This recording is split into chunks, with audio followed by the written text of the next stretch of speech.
De Martine Lheureux, je vous retrouve dans 20 minutes. À tout à l'heure. À tout à l'heure. Merci Fédé. La première. La première. 8h, 11h. 8h, 11h. Mieux vaut le savoir.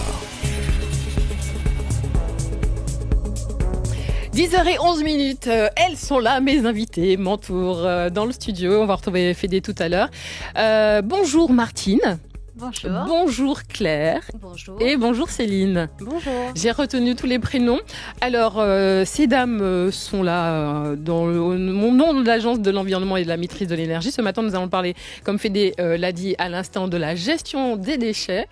Et qui dit gestion des déchets dit... Bon, c'est vrai qu'on ne sait pas tout le temps comment gérer ces déchets. Il y a des déchets qui sont alimentaires, des déchets qui sont en plastique, d'autres déchets. Donc c'est ce dont on va parler ce matin.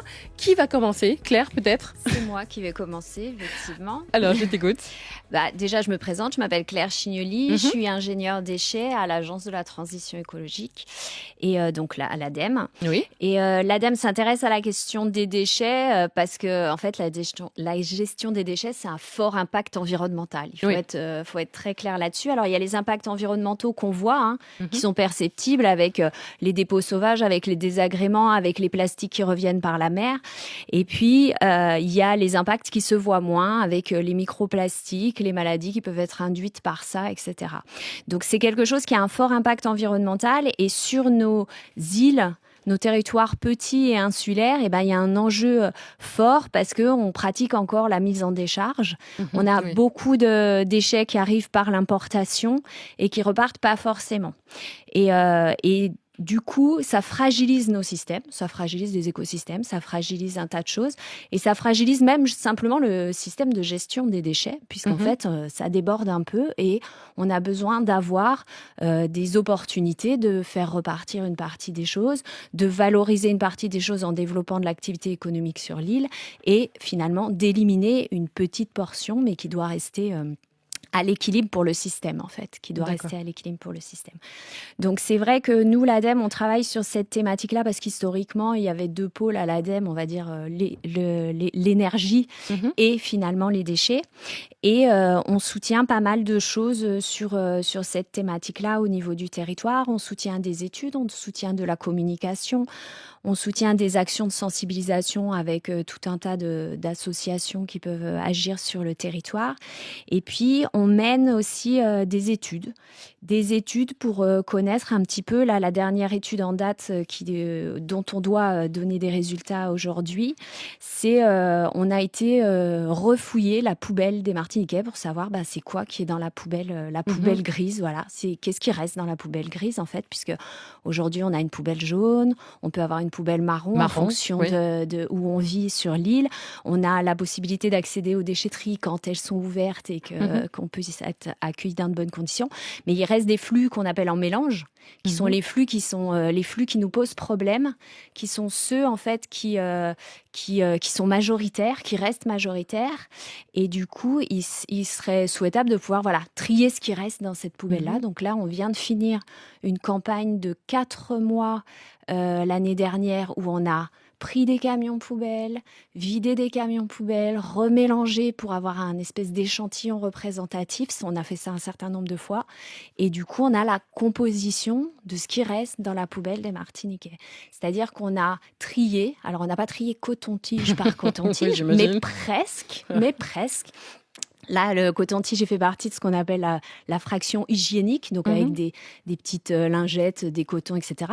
Mais on trie quand même selon une grille qui est très fine, parce que par exemple, sur les biodéchets, on va sortir les déchets de jardin, mais aussi tout ce qui est les déchets alimentaires qui n'ont pas été désemballés.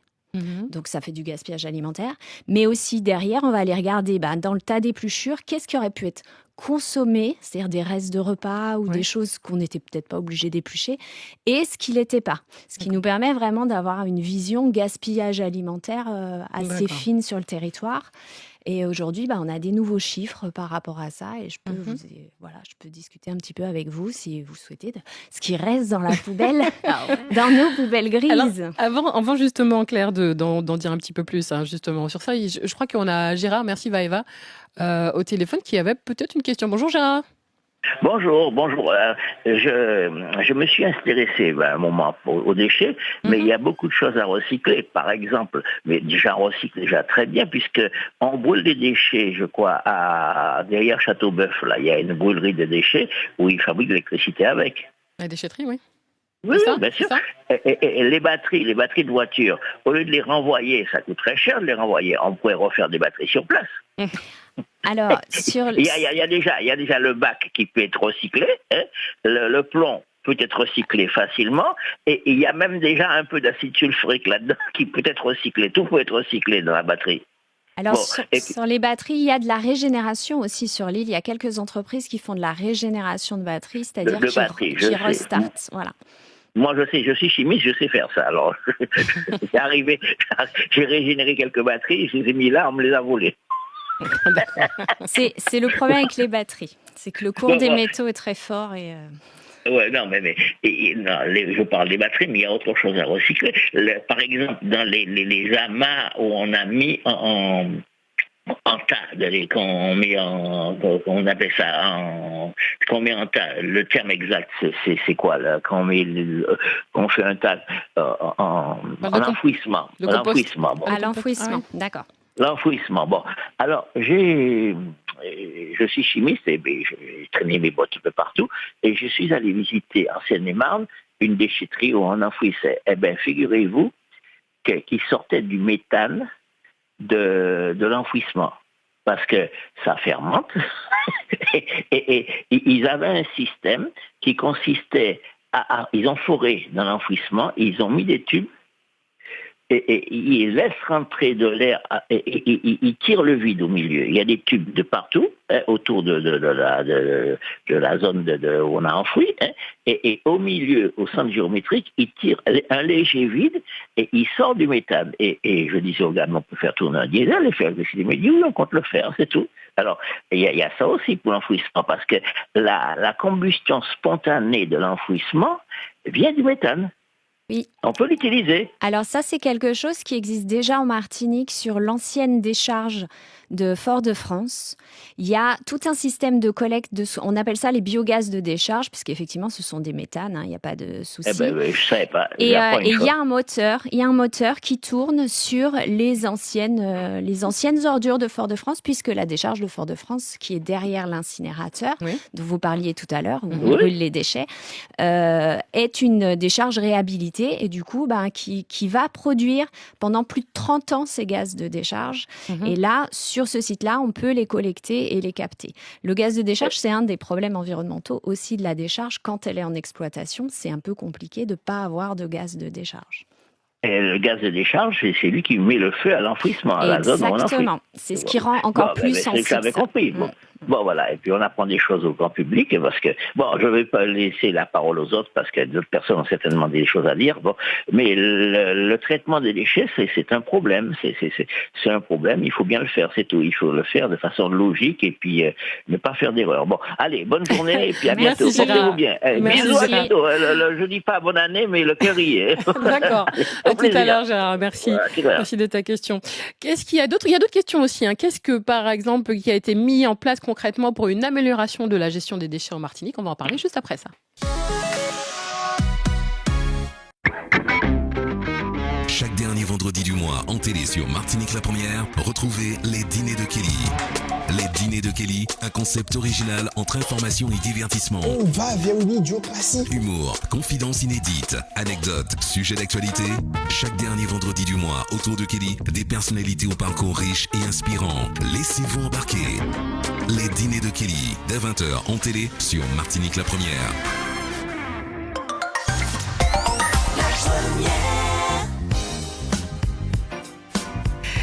Bienvenue sur Martinique la Première, dans Mieux vaut le savoir si vous nous rejoignez. Nous sommes avec l'Agence de l'environnement et de la maîtrise de l'énergie, avec Claire Chignoli, Martine Lheureux et Céline, j'ai oublié ton nom de famille, pardon. Céline Corridon. Céline Corridon, entendu.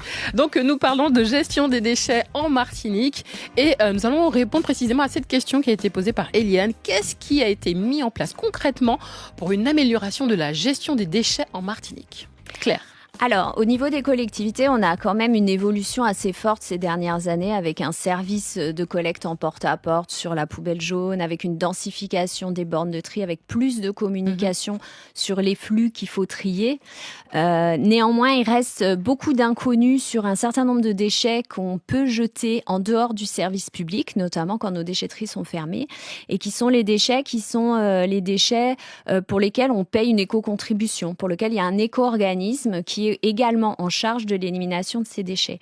Donc c'est vrai que Entreprises Environnement travaille sur ces questions-là et notamment a pu mettre en place, en partenariat avec l'ADEME et les éco-organismes, une application pour aider les administrés en fait à trier toute une partie de leurs déchets. Céline. Et Céline Corridon qui représente d'ailleurs Entreprises et Environnement. C'est bien ça. C'est ça. Donc je suis chargée de mission Entreprises et Environnement. Ouais. Et donc pour le déploiement justement des filières REP et de la gestion des déchets. Et l'application Tri effectivement a été mise en place depuis septembre 2022. Application Tri. Voilà, donc elle s'appelle Otri, donc c'est O-T-R-I. O-T-R-I, d'accord. Voilà, donc c'est une application qui est disponible en téléchargement libre sur toutes les plateformes, donc Google Play et Play Store. D'accord. Donc je cite pas les marques de téléphone, mais en tout cas très accessible au grand public. D'accord. Ça c'est la première chose. La deuxième chose, c'est qu'elle va permettre en fait de géolocaliser en fait les différents points de collecte. D'accord. Donc qui dit point de collecte, donc on va également y trouver déjà des points de collecte du service public, donc les déchetteries, mais pas que. Donc Claire a parlé tout à l'heure justement des distributeurs des consommateurs qui payent une éco-contribution justement pour aux distributeurs à l'achat d'un produit. Sachez que ces distributeurs justement ont parfois ont souvent l'obligation, donc ça c'est le cadre du pollueur-payeur, donc la loi AGEC, qui oblige ces distributeurs justement à reprendre les produits. Donc on a deux formes de reprise, la reprise 1 pour 1, donc la reprise à l'achat d'un produit, donc je reprends le produit équivalent, ou alors la reprise 1 pour 0, sans obligation d'achat. D'accord. Donc voilà, donc ça se fait dans le mobilier, ça se fait dans l'électroménager, etc. Et plein d'autres filières qui existent. Et en fait, donc au tri, donc ce travail il est d'abord fait, il y a un travail de référencement qui est fait, puisque en fait ces distributeurs donc vont adhérer à l'éco-organisme et ils vont justement reverser cette éco-contribution. Donc il faut comprendre que l'éco-contribution que vous versez, elle va financer en fait votre produit en fin de vie. D'accord. Donc la fin de vie du produit, c'est quand il ne fonctionne plus par exemple, ou alors ça peut être également une action de réemploi ou à travers une association qui récupère des produits, un acteur de l'ESS par exemple, l'économie sociale et solidaire. Donc pour revenir sur Otri justement, donc voilà, quand ce distributeur justement applique la reprise, donc nous on fait ce travail de référencement. Et en fait, on met à jour dans notre petite application et là, vous avez en fait une page très facile. D'ailleurs, la question quand vous ouvrez l'application, et je vais le faire tout de suite, c'est qu'allez-vous trier aujourd'hui ? Qu'allez-vous trier aujourd'hui ? Donc voilà, vous choisissez en fait le produit que vous voulez trier. En amont, bien sûr. Alors au tri également. Il faudra en amont avoir fait le tri, évidemment, chez soi, voilà. Mais c'est quand même bien parce que ça vous aide déjà à repérer. Excuse-moi, est-ce que Otri nous apprend justement à faire le tri ? Si, complètement. C'est plus qu'une application. Donc, en plus de la géolocalisation, des points, on a également des petites astuces. Donc, on a des petites, le saviez-vous, on a des petites notes, le saviez-vous. On donne quand même beaucoup d'informations, justement, sur le réemploi, la réutilisation. On référence également, à part les distributeurs qui appliquent la reprise, les associations qui peuvent récupérer les flux. Et puis également, alors avant de finaliser justement son geste, c'est-à-dire avant de choisir pour le produit l'endroit où on va l'emmener, donc soit en déchetterie ou chez un distributeur, la question, êtes-vous sûr que votre produit ne peut pas être donné à une association ou un acteur de l'économie sociale et solidaire. D'accord. Donc, parce que avant de penser déchets, effectivement, on incite justement à travers cette application donner une deuxième vie. vie, voilà. Complètement. C'est ça, parce que effectivement, le meilleur déchet, c'est celui qui n'existe pas. Donc, si c'est on ce que peut, Martine me disait tout à l'heure. Voilà, Martine va en parler tout à l'heure. Mais voilà, le déchet, le meilleur déchet, c'est celui qui n'existe pas. Et du coup, si on peut donner une seconde vie au produit avant qu'il soit déposé en point de collecte, ça peut être intéressant. Donc voilà, donc pour résumer, l'application, en fait, vous la téléchargez simplement, vous l'installez sur votre téléphone, vous pouvez activer les notifications, ce que j'incite toujours à faire lorsque je sensibilise justement le grand public, parce qu'il n'y a pas que le côté point de collecte, mais il y a le côté astuce, parce qu'on apprend tous les jours. Le saviez-vous? Voilà, vous apprenez plein de choses. Et du coup, en fonction du flux que vous avez, ça peut être une machine à laver, ça peut être un article de bricolage et de jardin, ça peut être également un produit, une débroussailleuse. Par exemple, là, on a une nouvelle filière qui vient de se mettre en place. On a tout plein de filières en fait qui sont mises en place. Et du coup, là, vous avez vraiment, en fonction du flux que vous avez chez vous, vous savez qu'il y a une filière de recyclage qui peut exister. Vous savez également qu'il y a une association ou qui peut récupérer le produit pour lui donner une seconde vie. D'accord. Voilà. Martine, le meilleur déchet, le déchet qui n'existe pas. C'est ce que tu me disais tout à l'heure. Effectivement, Excuse-moi, mais moi je pensais que le meilleur déchet était un déchet qui se décomposait. Pour moi, c'était ça. Alors, il y a plusieurs choses dans ce que tu as dit. Et ça appelle à... C'est quoi un déchet, en fait? D'accord? Ce que nous, on appelle déchet pour la plupart du temps... n'est peut-être pas un déchet pour quelqu'un d'autre. Alors, c'est pas ce que je veux dire. C'est quoi un déchet? À la base, c'était quoi un déchet? C'était un bien. Oui. C'est un bien qui a été produit. Oui, qui a été on utilisé. a donc extrait, avant d'être utilisé, il a été produit. Oui. Pour le produire, on a extrait de la matière du sol, on a utilisé énormément d'énergie, on a fait tourner énormément de machines, énormément d'humains, on a fait tourner une logistique énorme en termes de transport, etc., pour arriver à assembler un bien qui va à un moment donné être livré. Donc chez nous, il va arriver au port, dans des énormes conteneurs. J'ai le chiffre 2022 en tête, 192 000 conteneurs ont atteint la Martinique. Quand même. 192 000 conteneurs. Si tu regardes par rapport aux habitants, par exemple, ça fait à peu près un demi-conteneur par personne. C'est quand même pas mal. Tiens, ton demi-conteneur pour une année. Hein. Donc, c'est vraiment énorme tout ce qu'on emmène. Alors, j'attire ton attention sur le fait de ce déchet. Donc, c'était un bien, on l'a dit, dont on ne veut plus. Et on s'en débarrasse. Et l'être humain a inventé un super mot pour ça, une poubelle et jeter. C'est une vue de l'esprit, tu es d'accord avec moi? Parce que quand on jette, en fait, le déchet, ce qu'on a appelé déchet, il existe toujours. Quelle que soit la transformation qu'on lui applique derrière, qu'il devienne enfouissement, donc qu'il soit enfoui sous terre, qu'il finisse dans la mer et qu'il aboutisse en décomposition de plastique, par exemple, dans la mer, ou qu'il finisse en gaz à effet de serre, c'est-à-dire qu'il soit brûlé et qu'il se transforme en gaz, il est transformé en autre chose. Il n'est en aucun cas déchet. Quand tu dis un déchet et ce qui se décompose, c'est malheureusement l'analogie qu'on fait avec la nature, où la nature, elle, sait parfaiement recycler quelque chose. Recycler, c'est remettre dans un cycle de vie, pas un cycle de mort, un cycle de vie. Et c'est ce que la nature fait. À partir de ce dont elle n'a plus besoin, elle nourrit. Elle nourrit d'autres êtres vivants, elle nourrit son sol, elle nourrit peut-être les mêmes êtres vivants pour à la fois continuer à faire émerger la vie. Ça, c'est le cycle de vie. Donc, le déchet, il faut bien voir ce que c'est avant tout et il faut bien voir l'immensité de ce que ça représente chez nous. Donc, quand tu dis est-ce qu'on a de quoi améliorer la gestion des déchets? Mais j'espère qu'on a de quoi améliorer la gestion des déchets parce que quand même, on est de pire en pire. Quand on dit 192 000 conteneurs, tu sais, j'ai fait un tout petit calcul. Ça vaut ce que ça vaut, mais j'ai pris la grandeur d'un conteneur, un 20 pieds. Donc sa hauteur, sa largeur, je les ai mis à plat, tous. Et puis j'ai regardé la superficie de la Martinique. Ça fait entre 6 et 7 Martiniques. Donc en fait, imagine le studio qui est là. Tu le remplis d'un conteneur 20 pieds. Puis tu le remplis d'un deuxième conteneur 20 pieds. Au bout d'un moment, il n'y a plus de place. Qu'est-ce que tu en fais? Ça déborde, d'accord? Et c'est quand et c'est ce qu'on voit d'ailleurs. Ça déborde. Alors quoi? Tu vas dire, il faut gérer ça.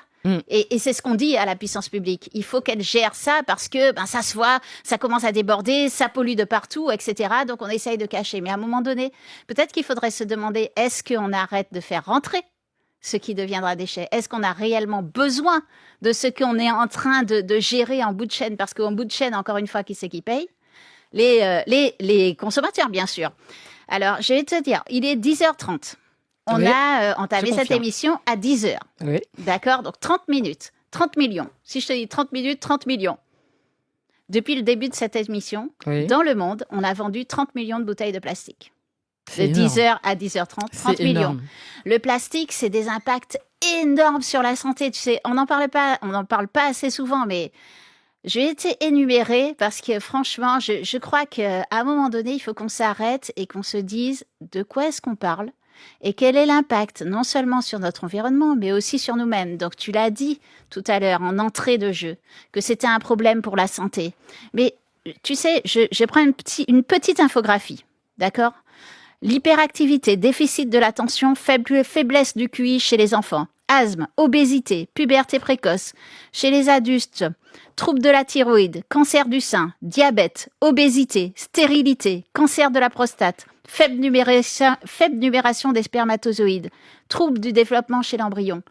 Voilà une partie de ce que nous réserve le plastique. Nous, on y est soumis. On y est soumis depuis, une vingtaine d'années. On vit dans un environnement plastique. Nos enfants, ils y sont soumis depuis qu'ils sont bébés. Depuis qu'ils sont bébés, ils vivent dans tout ça. Depuis qu'ils sont bébés, on est en train d'altérer tout ça. Donc, en fait, à un moment donné, il faut vraiment prendre conscience et se dire que la phrase « le meilleur déchet n'existe pas », c'est plus qu'une phrase, c'est vraiment une manière de vivre qui nous met en meilleure santé et qui impacte moins notre portefeuille d'ailleurs, parce que moins on achète de choses, moins on a de déchets, moins on a d'emballage, plus on les achète prêts, moins on a d'emballage, etc. C'est sûr que c'est intéressant de faire repartir quelque chose. Par exemple, vous avez une bouteille en verre, gardez-la. Donnez-la à un petit artisan qui saura en faire du miel, qui saura en l'utiliser. Vous avez des bocaux en verre, donnez-les pour faire de la confiture, etc. Mais ça, c'est peanuts, c'est très petit par rapport à la quantité de choses qui font repartir des cycles industriels. Le plus souvent, quand on parle de tri, on parle de refabriquer des objets à partir d'une petite partie de la matière ou à partir de la matière qu'on va transformer, qu'on va retransformer en un déchet diffus. Ça porte un autre nom que le déchet diffus.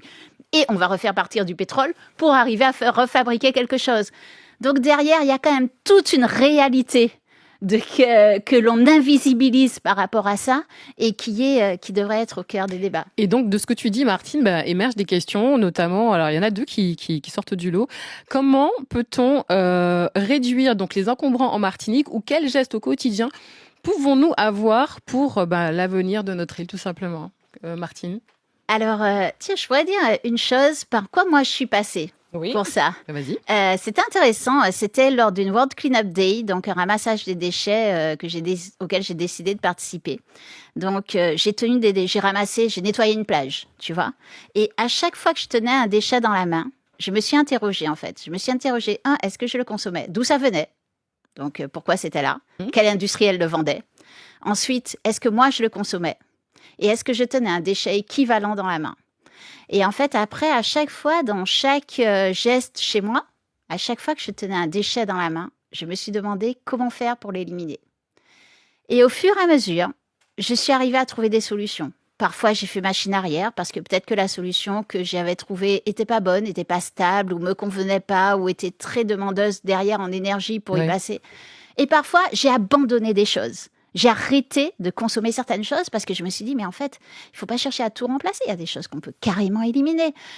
Je vous donne un exemple. Vous avez un plat à tarte. OK, tout le monde, la plupart des personnes mettent du papier sulfurisé pour faire les tartes. OK, vous pouvez prendre un plat en verre et faire votre tarte directement en farinant un petit peu. Avec un petit peu de beurre et de la farine. Et vous n'avez rien utilisé. Vous avez évité la dépense, vous avez évité l'achat, vous avez évité le déchet. Mais alors, juste une petite parenthèse dans ce que tu viens de dire. Maintenant, je vois de plus en plus de vidéos où on fait des tartes et où on rabat carrément la pâte, le surplus de pâte pour éviter d'avoir un plat à tarte tout simplement comme ça. Sur le plat, tu vois, exactement. Donc, pas de plat. Ça, c'est super intéressant parce que tu vois, les choses, on peut les faire pas à pas. On peut enlever une chose, puis une chose, puis une chose, puis arriver après. Et c'est toujours des partages hyper inspirants qui doivent en fait nous mener à ça. On parle souvent de la vie chère est au cœur des débats, le manger local est au cœur des débats. Je veux dire, plus on va aller manger chez un producteur, moins on va tirer de déchets. D'accord ? Parce que on va arriver avec un panier. Ce panier peut être très bien fabriqué en Martinique. Ok, ce panier, on va s'en servir pour mettre des fruits et légumes qui vont nous servir à manger. Et là, en fait, des fois, moi, j'incite les personnes, par exemple, elles mettent de la salade dans les sachets plastiques. Il n'y a rien de pire pour la salade parce que ça la fait pourrir. Ça la fait pourrir, c'est vrai ce que tu dis. Donc, franchement, allez avec... Qu'est-ce que ça change si c'est dans votre panier sans le plastique, en fait? Et c'est des petites choses... De toute façon, on va le laver arriver à la maison. Exactement. Donc, c'est plein de choses comme ça où il faut arriver au fur et à mesure à éliminer le plastique. Moi, la dernière que j'ai éliminée, qui était la plus dure, c'était les bouteilles en plastique. Parce que comme beaucoup de Martiniquais, j'avais pas confiance en l'eau du robinet et donc je buvais de l'eau en bouteille plastique. Et puis à un moment donné, j'ai écouté, j'ai rencontré des choses et puis je suis tombée sur, des filtres low-tech. C'était comme ceux un peu que Madino, les jeunes de Madino fabriquent. Et donc, je ne vais pas citer de marque, mais c'est un filtre par gravitation. Tu mets à l'intérieur dans la première, ça a 4 filtres de charbon actif et derrière, ça redescend. Ouais. Et en fait, ça a été filtré aussi, ça a été calculé pour le chlordécone. J'ai regardé, il a été calculé pour les PFAS, dont on parle, les PFAS, les polluants éternels, dont on parle énormément ces temps-ci. Et je suis très sensible à l'eau. De santé, en fait, j'étais toujours malade. Quand je buvais l'eau du robinet, j'étais désolée, mais j'avais toujours quelque chose. Et bien là, je n'ai rien eu. Et c'est parfait. Et j'ai arrêté du jour au lendemain. J'ai passé un cap hyper psychologique chez moi, mais comme chez beaucoup de Martiniquais que je rencontre, passer à enlever ces eaux en bouteille. J'ai banni ce plastique et franchement, ça change la vie, quoi. Notre poubelle, il y a quasiment rien dedans.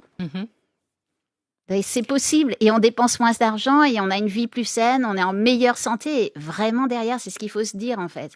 C'est que tout ce qui est gras, tout ce qui est ultra transformé, tout ça, c'est hyper emballé et derrière, ça génère des déchets dont on ne sait absolument rien faire.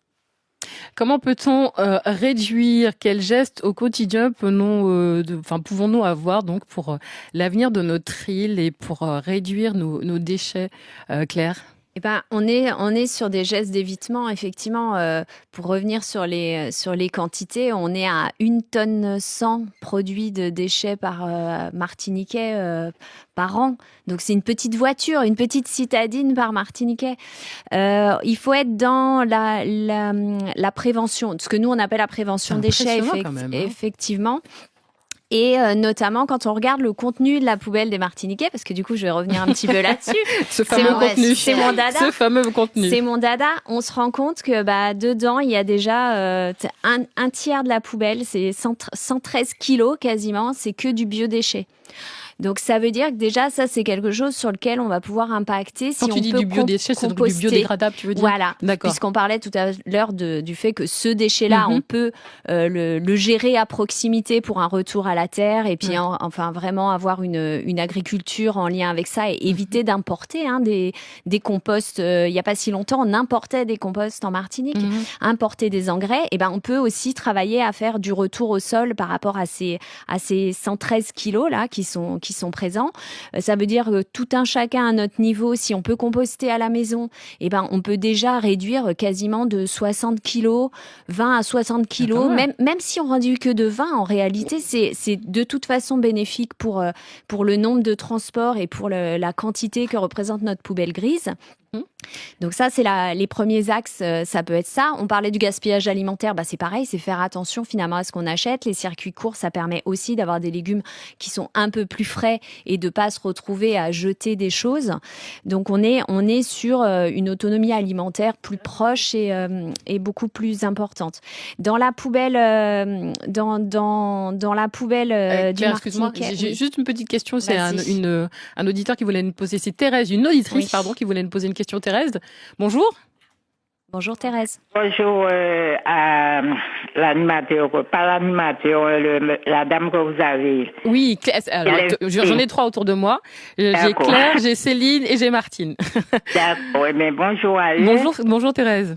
Et je voulais poser une question pour demander à la dame où est-ce qu'elle a trouvé son filtre à eau là, parce que moi, ça fait longtemps que je recherche. Je l'ai senti venir cette question. Pour pouvoir ne pas acheter de l'eau en bouteille et surtout encore bien plus, je ne peux pas porter les pattes d'eau. Alors, je voudrais savoir où est-ce qu'elle a pu trouver ce filtre, si elle veut m'indiquer un peu pour savoir où est-ce qu'elle peut acheter. Alors, avant de retrouver Federica, Martine, est-ce que tu pourrais nous donner une petite astuce ? Tout à l'heure, tu as parlé du charbon. C'est ça exactement. Bon, on va pas citer de marque, vraiment. Non. Mais vraiment, vous tapez sur Internet, filtre à eau par gravité, vous allez en trouver qui sont vendus chez nous et qui sont vendus également en Guadeloupe. Et comme je disais, et je vous invite peut-être à inviter la prochaine fois Madinino. Ce sont des jeunes lycéens à Trinité qui ont développé un filtre à eau, qui ont développé des super... Oui, Madino. Qui ont développé des super solutions et des solutions dont toutes les communes... Alors, il y a une solution, en fait, plus low-tech, que tout plastique, mais quasiment donné. Toutes les communes devraient mettre ça pour la résilience de leur propre quartier. Vraiment, toutes les communes. Et il y a des solutions un peu plus complexes sur lesquelles ils travaillent pour les filtres à eau personnels. Donc, rapprochez-vous, franchement, invitez-les parce qu'ils sont... nous, on les a invités à notre dernière manifestation, la Déclic Matinique. Et vraiment, ce qu'ils font, c'est génial. On va retrouver Federica tout à l'heure. Je sais pas, elle est pas encore là. Oui, elle est déjà là. D'accord. Alors, j'espère qu'on a répondu à ta question, Thérèse. En tout cas, je te fais des gros bisous. Merci de ton appel et de ta question. Et donc, on retrouve tout de suite Fédé, qui est toujours en direct du Millennium du Morne Rouge. Je vous rappelle que toute la matinée jusqu'à 12h30, c'est la bourse à l'emploi des jeunes du Nord. C'est la 11e édition. Et Fédé, depuis ce matin, est sur place. N'est-ce pas, Fédé? La mission locale Nord-Martinique t'invite à un événement incontournable, la Bourse à l'emploi des jeunes du Nord. Tu as entre 16 et 25 ans et tu cherches un emploi, c'est le moment de passer à l'action. Prépare ton CV et viens nous rejoindre. Rendez-vous au Millennium du Morne Rouge le mardi 4 février de 8h30 à 12h30. Rencontre des chefs d'entreprise et des recruteurs prêts à te donner ta chance. De nombreuses offres d'emploi t'attendent sur place. Présente-toi, montre ta motivation et décroche un emploi. Ces jeunes-là, nous la épisode en nous aller. Un événement à vivre avec Martinique la Première. De nombreuses opportunités de CDD, de CDI également. Venez rencontrer votre futur employeur. C'est le jingle de cet atelier de bourse à l'emploi.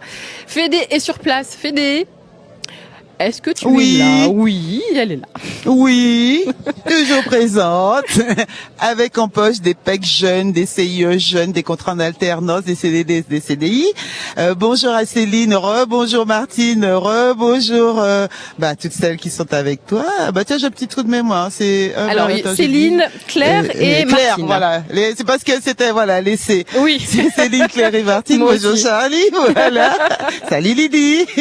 Et donc je me suis arrêtée sur le stand de Badamart qui avait ce matin, qui a plusieurs propositions, des chefs d'équipe, ouvriers agricoles polyvalents. Ils recherchent ce matin des candidats pour cette société. Et Madame Minoton, qui est sur place, reçoit toujours depuis très tôt ce matin une série de jeunes. Donc, elle a rencontré les candidats et je pense qu'elle a peut-être croisé des profils intéressants. Bonjour Madame Minoton. Bonjour à tous. Alors oui, j'ai rencontré des profils intéressants. J'ai d'ailleurs un jeune en face de moi qui a un profil très très intéressant, qui a un bac professionnel en machinisme agricole.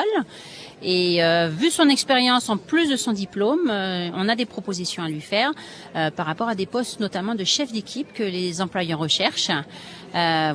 J'ai rencontré aussi des étudiants au lycée qui s'intéressent déjà aux études qu'ils vont faire après et qui sont étonnés de voir l'étendue des métiers qu'on propose en agriculture, parce qu'on a des postes de RH, de logistique, d'ouvriers agricoles bien sûr, des postes aussi pour la gestion de la qualité, la comptabilité.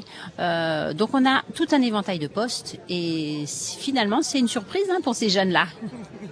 Bonjour, on peut avoir un petit mot du jeune qui est assis en face de vous, justement peut-être le prénom et ce que tu recherches et le parcours que tu as eu déjà. Bonjour, moi c'est Cisranandi. En fait, j'ai eu un parcours assez compliqué, un peu de tout, mais j'ai une famille dans l'agriculture, donc je me suis lancé dans l'agriculture. Voilà. Qu'est-ce que tu espères avec chez eux? Est-ce que parmi les propositions qu'ils te font déjà ce matin ou les possibilités dans cette entreprise, est-ce que tu as repéré peut-être un poste? Un poste? Oui et non. C'est en fait, je vais me relancer dans mon diplôme en fait, parce que je me suis un peu éparpillé. Ouais. C'est ce que je vois et en fait je vois qu'il y a un potentiel derrière. Donc c'est pas mal non plus qu'il se soit un peu éparpillé comme il dit, parce qu'il est allé voir un petit peu à droite à gauche, des boulots dans des secteurs très diversifiés. Mais son cœur de métier, ça me semble être quand même l'agriculture. Et ben j'encourage des jeunes, même s'ils n'ont pas de profil ou de famille dans l'agriculture, à se lancer parce qu'on aura toujours besoin de manger. Exactement. Merci Andy pour ce petit témoignage. Merci à vous Madame Binoton. Juste un petit mot parce que avec Charlie, on est en pleine émission sur la gestion des déchets en Martinique et votre entreprise, évidemment Badamart, forcément a un intérêt et est attentif à cette gestion des déchets. Ah ben nous, en fait, ça fait longtemps, ça fait une quinzaine d'années, même plus, où on a une filière très organisée au niveau de la gestion des déchets. Les déchets phytosanitaires, ça va de soi, c'est réglementaire, et même les déchets aussi, tout ce qui est police, les polis qu'on met sur les bananiers. Enfin, la gestion des déchets, elle est absolument indispensable. C'est une obligation et ça fait partie aussi des postes qui sont vérifiés pour la certification. Donc c'est un poste très important, la gestion des déchets. Et j'espère que tout le monde a entendu qu'il y a aussi des métiers à venir dans ce secteur, déjà existants, mais aussi ça va évoluer parce que cette petite planète qui nous abrite, il va falloir qu'on la soigne aussi, qu'on la protège, qu'on la répare quelquefois, mais surtout qu'on agisse et qu'on produise désormais avec cet angle-là. Merci Madame Minoton, bon courage Andy. Merci. Charlie, oui. on leur rappelle que nous sommes ici jusqu'à 12h30, oui. Espace Millennium au Morne Rouge, pour cette 11e édition de la Bourse à l'Emploi, et qu'il y a vraiment beaucoup d'entreprises, vraiment beaucoup de postes, 40 d'entreprises ici. Donc imaginez, multiplions juste par 10, vous imaginez le nombre de postes et d'emplois possibles pour nos jeunes. À tout à l'heure, Fédé. Il est 10h47 sur Martinique, la première. On va revenir avec mes trois invités juste après ça. Du lundi au vendredi dès 18h30 en télé sur Martinique la première, retrouvez votre nouveau jeu Martinique Quiz. Martinique Quiz, le jeu qui met en avant le patrimoine de la Martinique. Géographie, culture, histoire, tradition. Tous les soirs, 2 candidats s'affrontent et répondent aux questions en espérant rester tout le mois et gagner 1 000 € de cadeaux. Martinique Quiz, présenté par Lionel Nido et Sabine Andrivon-Milton, du lundi au vendredi dès 18h30 en télé sur Martinique la première.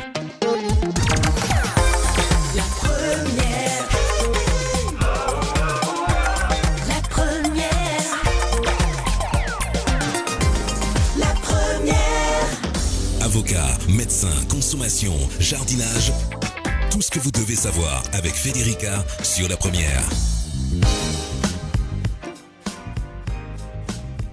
On est de retour dans Mieux vaut le savoir sur Martinique la première. On parle de déchets, de nos déchets en Martinique, de la gestion de ces déchets en particulier.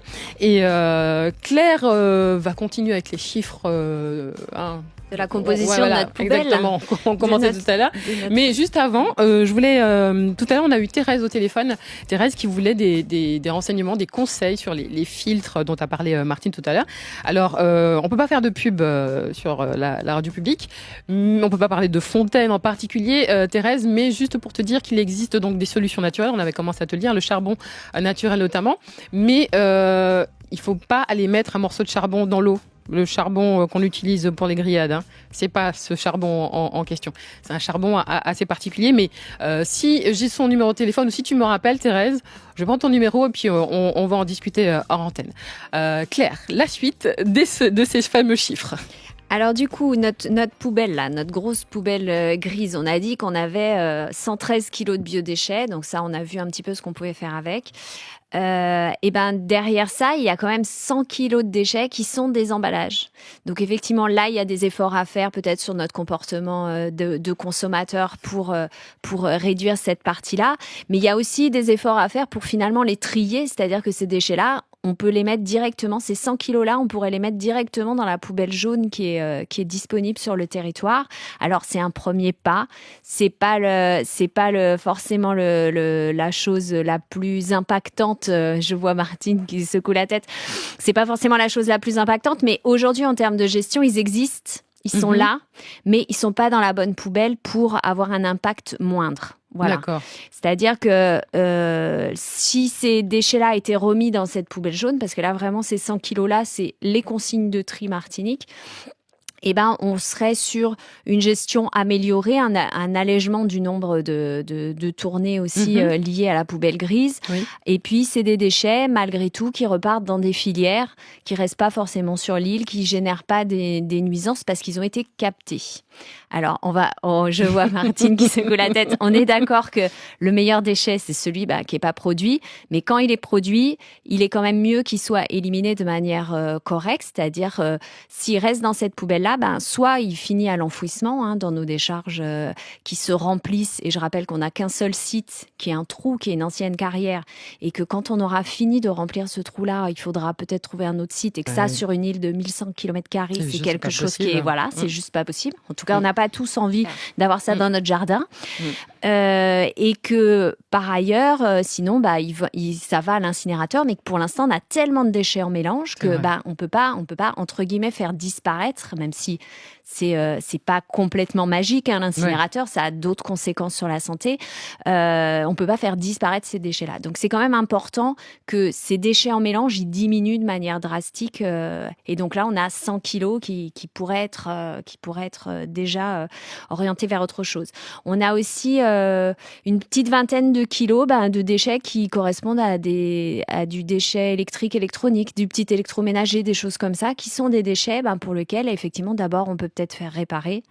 On peut peut-être racheter de seconde main. Déjà, si on réutilise... Vous savez qu'en fait, quand on réutilise un emballage une fois, on réduit par 2 son impact environnemental. Juste réutiliser un pot ou une boîte quand vous achetez à manger quelque part. Maintenant, on peut aussi venir avec ses contenants chez les restaurateurs. Donc, c'est tous ces petits gestes qui sont importants. Et sur la fraction qui reste, qui représente à peu près 85 kilos, donc on est parti d'une poubelle qui faisait 350 kilos, en fait. Et la fraction qui devrait réellement être dedans, c'est 85 kilos. Donc on est quand même dans un quart de cette poubelle se justifie dans la poubelle grise finalement. Le reste des déchets, on pourrait en faire autre chose. Et sur cette fraction-là, c'est ce qu'on constate. Il y a des habitudes de consommation qui s'impactent, c'est-à-dire qu'il y a de plus en plus de lingettes, par exemple. C'est des choses qu'on constate, alors qu'une lingette, est-ce que vraiment ça a un sens d'utiliser une lingette juste pour nettoyer une table, alors qu'avant on le faisait avec une éponge, avec un chiffon, avec de l'eau, voilà.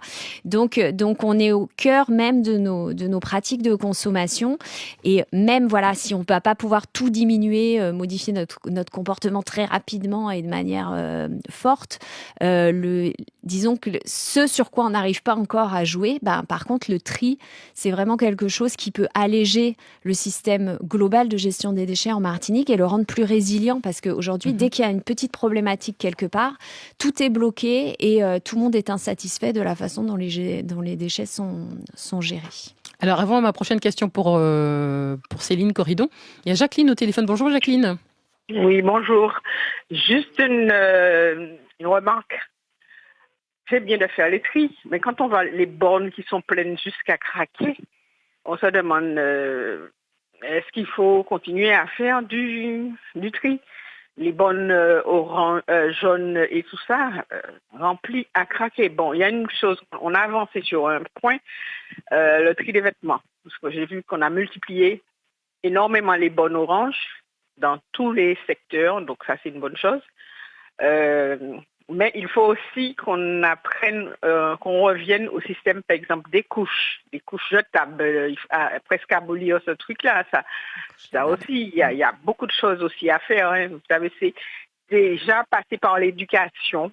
Je dis tout, c'est commencé par l'éducation. Et on va y arriver, quoi. Alors, la gestion des bornes de tri. Alors, il y a des évolutions qui sont en cours sur les bornes de tri. Il y a des systèmes électroniques de remplissage qui sont en cours de déploiement là, en partenariat avec l'éco-organisme pour essayer d'augmenter la fréquence en fait de diminution, de vidange de ces bornes-là. On voit que finalement, quand le tri prend, la collectivité parfois galope un peu pour arriver finalement à diminuer ces quantités sur les bornes. Ce qu'on voit aussi, c'est qu'il y a beaucoup de bouteilles qui sont pleines d'air en fait dans les bornes et qui remplissent remplissent les bornes de manière assez importante. Donc c'est pas, même si elles le mettent pas, si nos collectivités le mettent pas dans leurs consignes, compacter les bouteilles ne pose pas de problème au centre de tri en Martinique. Donc en fait, vous pouvez compacter vos bouteilles aussi, ce qui fait que la borne, au lieu d'être remplie de l'air des bouteilles, c'est un problème. Sur les fractions des déchets là, qui restent dans notre poubelle grise, effectivement, il y a aussi l'augmentation des couches bébés, plus que des couches adultes pour l'instant. Mais nos collectivités travaillent aussi.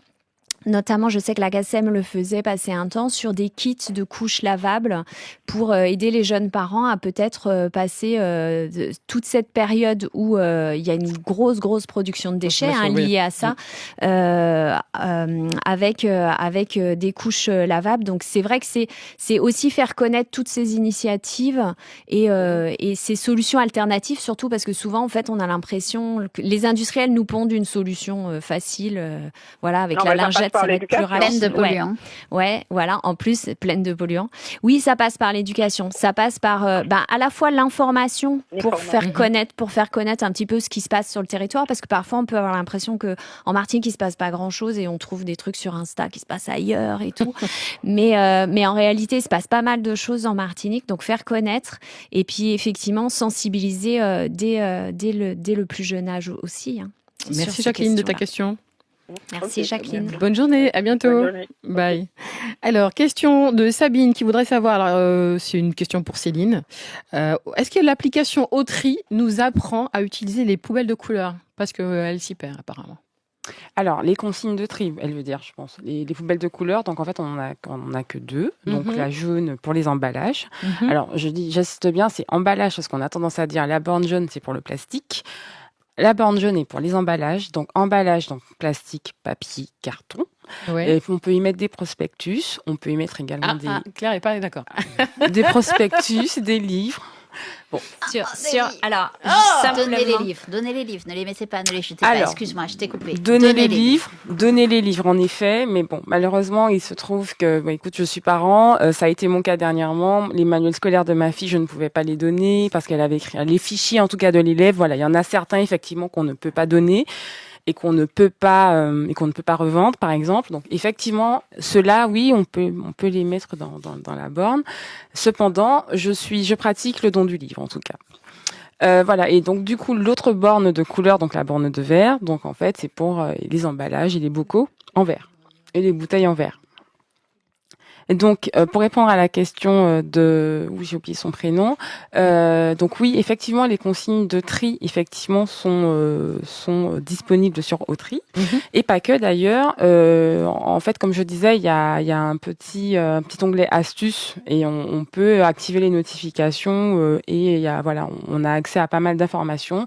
Ça nous permet aussi de sensibiliser. En fait, ça appuie aussi notre travail de sensibilisation, parce qu'Entreprise Environnement aussi pratique régulièrement de la sensibilisation en milieu scolaire, à travers des collectes itinérantes également, donc des collectes événementielles, et puis également à travers l'opération Pays Propre, en fait, qu'on organise 2 fois par an justement. Donc ça nous permet aussi, de sensibiliser, on va dire en B2B, donc voilà, de prodiguer en tout cas ces bonnes pratiques-là, de sensibiliser sur le changement de comportement à avoir également, parce qu'effectivement tout est dans l'attitude. En fait, l'application, elle ne va fonctionner, elle ne va vivre uniquement si on a effectivement ce comportement, cette volonté d'eux. Et effectivement, la volonté d'eux, elle naît aussi avec l'information, avec la sensibilisation, avec la connaissance de se dire que quand on va acheter un produit, oui, je prends mon exemple, on se demande systématiquement, qu'est-ce qui va devenir, qu'est-ce que je vais en faire. Voilà, ça c'est vraiment des questions qui devront de plus en plus faire partie de nos pratiques de consommation. Et donc l'application Autry, effectivement, elle va justement être un condensé de tous les points de collecte, mais également elle va référencer aussi les réparateurs. J'en ai pas parlé tout à l'heure, mais les réparateurs en fait également sont labellisés justement par les éco-organismes. Céline, je suis désolée, il est 11h, on va écouter le stage de France Inter. Je crois que j'ai tout dit. Les négociations entre le Hamas et Israël ont commencé. C'est ce qu'affirme cet après-midi le porte-parole du mouvement islamiste palestinien. Des discussions qui se font par médiateurs interposés. Ce matin, Israël a annoncé de son côté l'envoi en fin de semaine d'une délégation au Qatar pour tenir ces négociations. La situation en République démocratique du Congo continue d'inquiéter. Le Conseil des droits de l'homme de l'ONU va se réunir vendredi en urgence pour examiner la crise qui touche actuellement l'est du pays. La semaine dernière, le groupe armé anti-gouvernemental M23 et les troupes rwandaises se sont emparées de la ville de Goma. Hier, le M23 a déclaré unilatéralement un cessez-le-feu pour des raisons humanitaires. Les écoliers toujours confinés dans cette école à 200 km à l'ouest de Stockholm en Suède. 5 personnes ont été blessées par balle ce midi dans l'établissement. L'auteur des coups de feu a retourné l'arme contre lui selon plusieurs médias locaux. Pas encore d'indications sur l'âge ni sur l'état de santé des victimes. 2 policiers ont été légèrement blessés en début d'après-midi. Un homme a tenté de s'emparer de l'arme à feu de l'arme de service de l'un d'eux devant la préfecture de police de Paris. Les 2 policiers ont été blessés en tentant de l'interpeller. Le suspect, qui se dit d'origine soudanaise, avait sur lui un morceau de verre dans la main. Il a été conduit devant un officier de police judiciaire. On connaît désormais la date du procès en appel des viols de Mazan. Il se tiendra du 6 octobre au 21 novembre prochain devant la cour d'assises d'appel du Gard à Nîmes. 17 hommes ont fait appel. Ce n'est pas le cas de Dominique Pellicot, condamné à 20 ans de réclusion criminelle. Il sera toutefois présent à ce nouveau procès en tant que témoin. Gisèle Pellicot a fait savoir par le biais de ses avocats qu'elle comptait également y assister. Lui aussi a décidé de faire appel. Tony Payon, le Rocancourt du Tarn, comparaîtra de nouveau devant la justice. Fin janvier, il a été condamné à 17 ans de prison pour le viol de 5 femmes et l'agression sexuelle d'une 6e par la cour criminelle du Tarn. Le nouveau procès se tiendra cette fois devant une cour d'assises avec un jury populaire. Il n'y a eu ni entente ni connivence. Voilà la réponse du président de la République Emmanuel Macron aux révélations de la cellule investigation de Radio France. Dans une nouvelle enquête, on apprend que l'Élysée et Matignon ont autorisé le groupe Nestlé à commercialiser des eaux non conformes à la réglementation, et ce malgré les recommandations d'interdiction des autorités sanitaires dès janvier 2023. Nestlé est soupçonné d'avoir vendu des eaux contaminées et filtrées illégalement.